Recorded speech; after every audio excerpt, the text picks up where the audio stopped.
الرحیم۔ اب جو تیسرا رکوع آ رہا ہے سورہ بقرہ کا، اس میں قرآن کی دعوت کا خلاصہ ہے۔ قرآن کیا ماننے کی دعوت دیتا ہے، اس کی پکار کیا ہے۔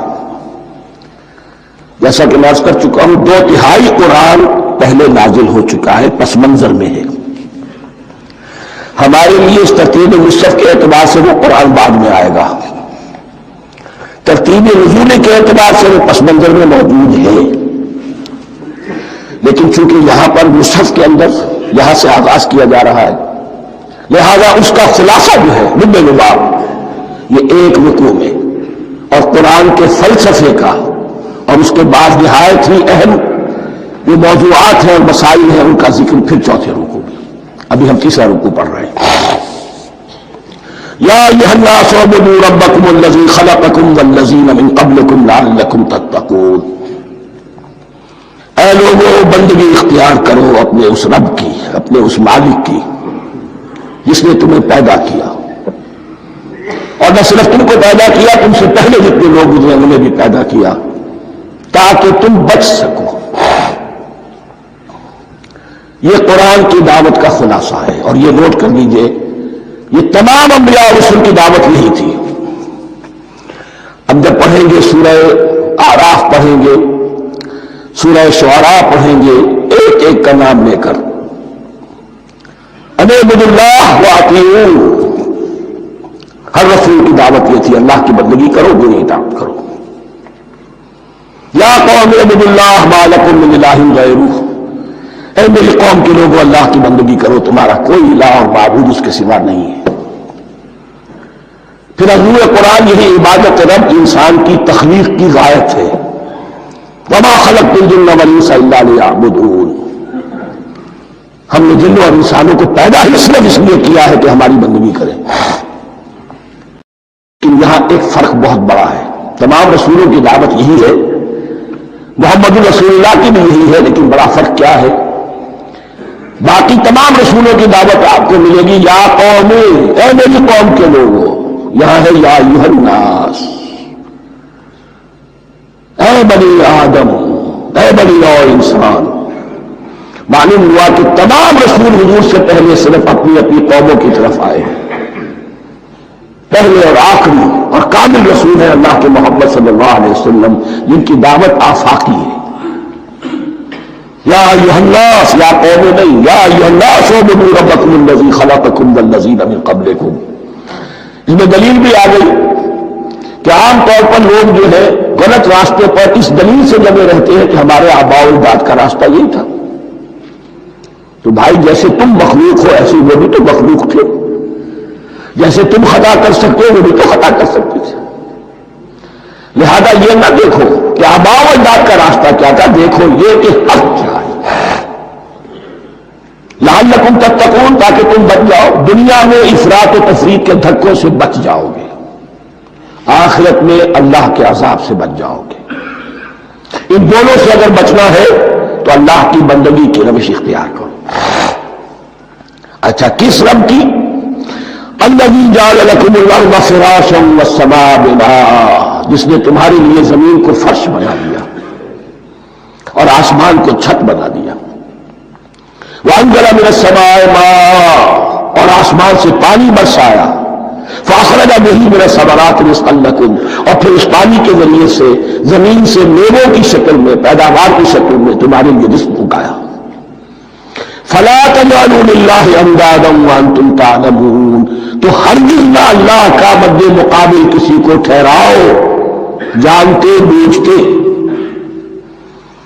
وانتم تعلمون کا ایک مطلب یہ بھی ہے کہ تم بھی مانتے ہو کہ اس کائنات کا خالق اللہ کے سوا کوئی نہیں۔ اہل عرب بھی مانتے تھے، جو ان کے دیوی دیوتا تھے وہ سمجھتے تھے کہ یہ اللہ کے اوتار ہیں، یا اللہ کے ہاں بہت یہ پسندیدہ ہیں، اللہ کے محبوب ہیں، اس کے اولیاء ہیں، اس کی بیٹیاں ہیں، لہذا یہ شفاعت کریں گے تو ہمارا بیڑا پار ہو جائے گا۔ ورنہ خالق وہ مانتے تھے اللہ ایک ہی ہے۔ جب تم یہ مانتے ہو کائنات کا خالق ایک، مدبر ایک، تو اب کسی کو اس کا مد مقابل نہ بناؤ۔ انداز ند کی جمع ہے، لا ضد لہ ولا ند لہ، اللہ کا کوئی مد مقابل نہیں۔ اس میں یہاں تک بات ہے کہ حضور اس درجے، اس توحید کی باریکیوں تک پہنچا کر گئے ہیں اس امت کو کہ کسی صحابی نے ایسے ہی کہہ دیا ما شاء اللہ و ما شئت، کہ اللہ چاہے جو آپ چاہیں. حضور نے فوراً ٹوک دیا اجعلتنی للہ ندا، کیا تو نے مجھے اللہ کا مد مقابل بنا دیا؟ اس کائنات میں مشیت صرف ایک کی چلتی ہے، کسی اور کی مشیت اس کی مشیت کے تابع پوری ہو جائے، لیکن مشیت مطلقہ صرف اس کی ہے. یہاں تک کہ حضور سے فرمایا گیا کہ اے نبی آپ کے لیے ممکن نہیں ہے جسے چاہے ہدایت دے دے، انک لا تہدی من احببت ولکن اللہ یہدی من یشاء. اگر یہ اختیار میں ہوتا تو ابو طالب دنیا سے بغیر ایمان لائے نہ جاتے. فلا تجعلوا للہ اندادا وانتم تعلمون. اب ان دو آیتوں میں تم سمجھیے توحید نظری بھی اور توحید عملی بھی. توحید عملی کیا ہے؟ بندگی صرف اسی کی ہو. اب آیا ہے رسالت کا معاملہ.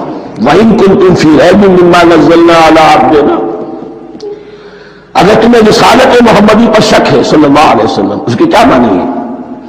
کہ تمہیں اس قرآن کے بارے میں شک ہے جو ہم نے اپنے بندے پر نازل کیا ہے. اگر ہے شک فی الواقع، وَإِن كُنتُمْ فِي رَيْبٍ، اگر تمہیں واقعاً شک ہے مما نزلنا علی عبدنا، اس پر جو ہم نے اپنے بندے پر نازل فرمایا ہے، فاتوا بسورۃ من مثلہ، تو لے آؤ اس جیسی ایک ہی صورت.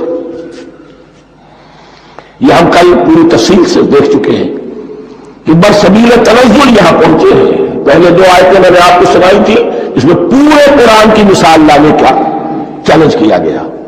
پھر ایک آیت سنائی جس میں 10 صورتیں بھی لے آؤ.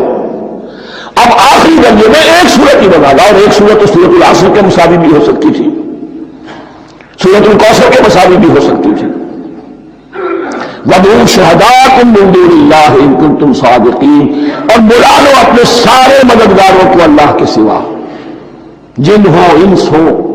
اس لیے کہ قریش کا خیال یہ تھا کہ جو شعراء ہوتے ہیں ان کے پاس جن ہوتے ہیں، وہ جن انہیں سکھاتے ہیں، ورنہ عام آدمی تو یہ شعر نہیں کہہ سکتا.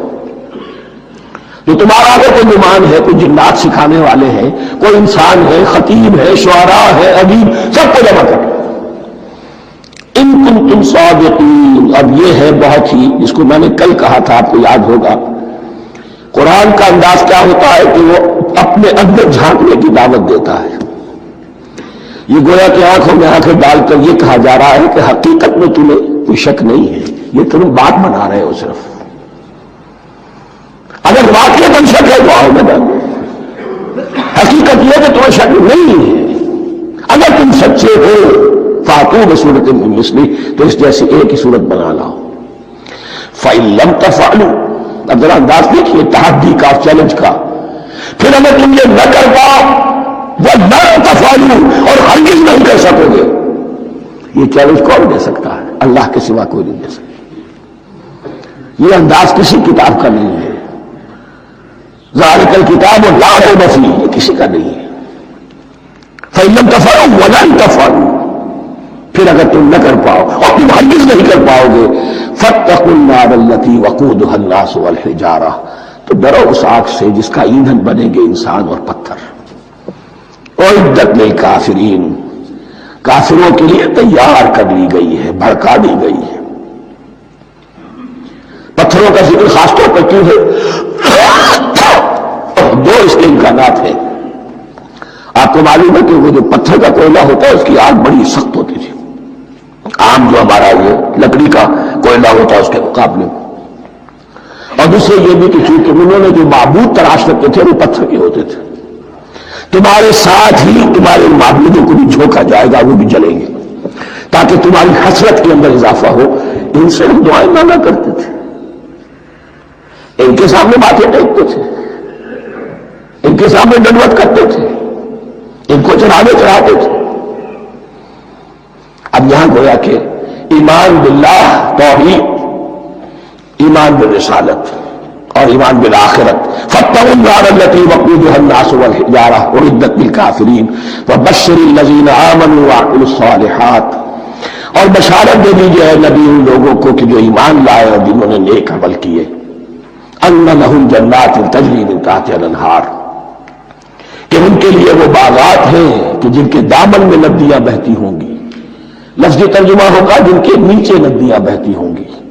مراد اس سے کیا ہے؟ عام فطری باغ وہ ہوتے تھے کہ جس میں ذرا اونچائی پر جو ہے درخت لگے ہوئے ہیں اور دامن میں ندی بہ رہی ہے، تو اس سے خود بخود جو ہے اریگیشن، نیچرل اریگیشن ہو رہی ہے، درختوں کے جڑوں تک پانی پہنچ رہا ہے. بارہ ترجمہ آپ لفظی کریں، ان کے نیچے ندیاں بہتی ہوں گی یا یہ کہ جن کے دامن میں ندیاں بہتی ہوں گی. کلما رزقوا منہا من ثمرۃ رزقا، جب بھی کبھی انہیں دیا جائے گا کوئی پھل رزق کے طور پر کھانے کے لیے جنت میں، قالوا ھذا الذی رزقنا من قبل، وہ کہیں گے یہ تو وہی شے ہے جو ہمیں پہلے بھی ملتی تھی. اس کا ایک مفہوم یہ ہے، یہ جو نزل ہے، ابتدائی جو ہے دعوت ہے، ابتدائی ضیافت جو ہوگی اس میں وہی چیزیں کہ جو معروف ہے، جانی پہچانی ہے. یہ رمان، یہ دیکھیے یہ انار آ رہا ہے خوبصورت، یہ انگور ہے خوبصورت، یہ نخیل ہے، یہ نخل ہے، یہ رطب ہے، لیکن ذائقے کے کوئی نسبت و تناسب بھی نہیں ہوگا. وہ کہیں گے وہی شے ہے جو ہمیں پہلے ملتی تھی. وہ تو بھی متشابہہ، مشابہ تو ہوگی وہ، لیکن ان کے ذائقے میں زمین و آسمان کا فرق ہوگا. اور ایک یہ بھی مفہوم لیا گیا کہ آخرت میں جنت میں بھی وہی میوے ملتے رہیں گے، لیکن ان کا ذائقہ بدلتا رہے گا. شکل وہ ہوگی لیکن ذائقہ وہ نہیں رہے گا کہ جس سے انسان کی بھی طبیعت بڑھ جاتی ہے ایک ہی شے کو کھاتے ہوئے. وَلَهُمْ فِيهَا أَزْوَاجٌ مُطَهَّرَةٌ، اور ان کے لیے ہوں گے اس میں بہت ہی پاک باز، نہایت پاک کی ہوئی بیویاں ہوں گی. أَزْوَاجٌ مُطَهَّرَةٌ وَهُمْ فِيهَا خَالِدُونَ، اور اس میں رہیں گے ہمیشہ ہمیشہ. یہ تو تین جو اصول ہیں دین کے دعوت ایمان، توحید اور رسالت اور معاد، ایمان باللہ، ایمان بالرسول، ایمان بالآخرہ.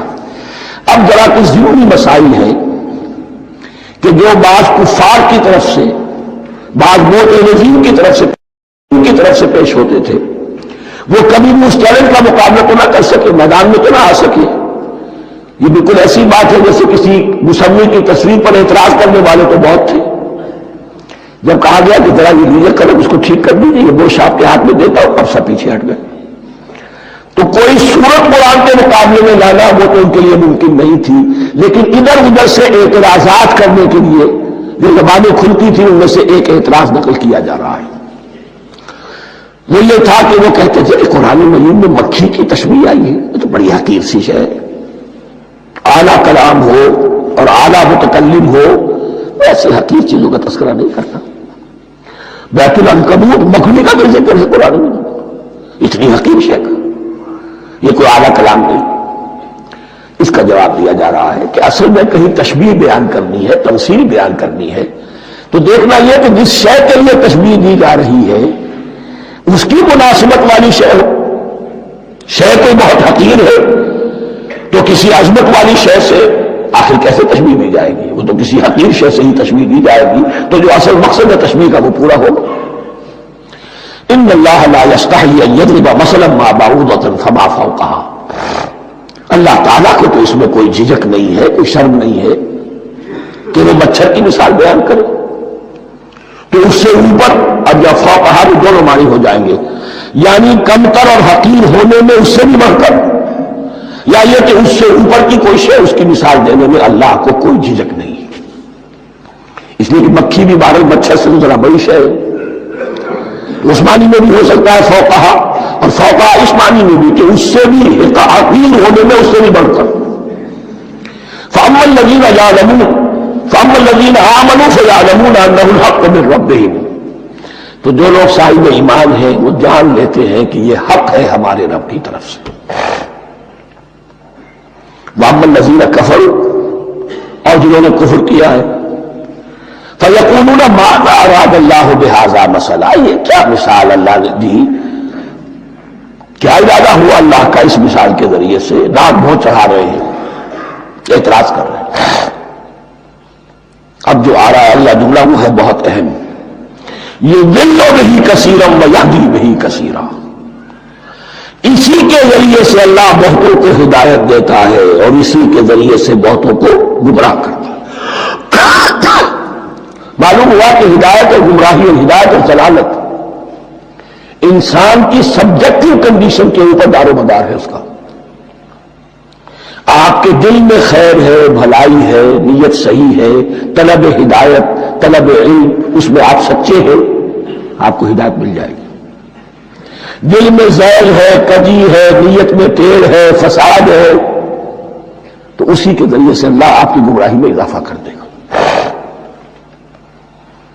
یضل بہ کثیرا ویہدی بہ کثیرا، لیکن اللہ کا یہ کسی کو ہدایت دینا اور کسی کو ضلالت دینا علل تک نہیں ہے، کسی قاعدے اور قانون کے بغیر نہیں ہے۔ وما یضل بہ الا الفاسقین، نہیں گمراہ کرتا وہ اس کے ذریعے سے مگر صرف سرکش لوگوں کو، جن میں سرکشی ہے، تعلی ہے، تکبر ہے، اور ان کے اوصاف کیا ہے؟ الذین ینقضون عہد اللہ من بعد میثاقہ، جو توڑ دیتے ہیں اللہ کے ساتھ کیے ہوئے عہد کو۔ اور سب سے بڑا عہد یہ سورہ اعراف میں چل کر آئے گا، عہد الست۔ عالم ارواح میں ہم عہد الست کر کے آئے، الست بربکم قالوا بلی، کیا میں ہی نہیں ہوں تمہارا رب؟ تمام ارواح میں میں بھی تھا، آپ بھی تھے، سب تھے، کل انسان، جتنے انسان دنیا میں آج تک آ چکے ہیں وہ بھی تھے، اور جو آنے ہیں ابھی قیامت تک وہ بھی تھے، لیکن تھے صرف ارواح کی شکل میں، جسم نہیں تھے۔ اور یہ میں آپ کو بتا چکا ہوں، مکمل وجود ہے انسان کا روحانی وجود۔ اولاً تخلیق اس کی ہوئی تھی، اسی سے آگے چل کر ایک بہت فلسفے کا بہت گہرا مضمون آ رہا ہے آگے چل کر۔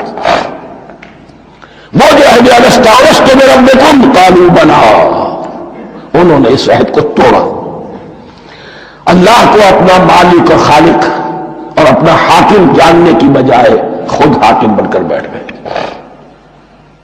الیس لی ملک مصر، کیا مصر کی بادشاہی میری نہیں ہے؟ I am the sovereign, we are sovereign, popular sovereignty, بغاوت، سرکشی، فاسق۔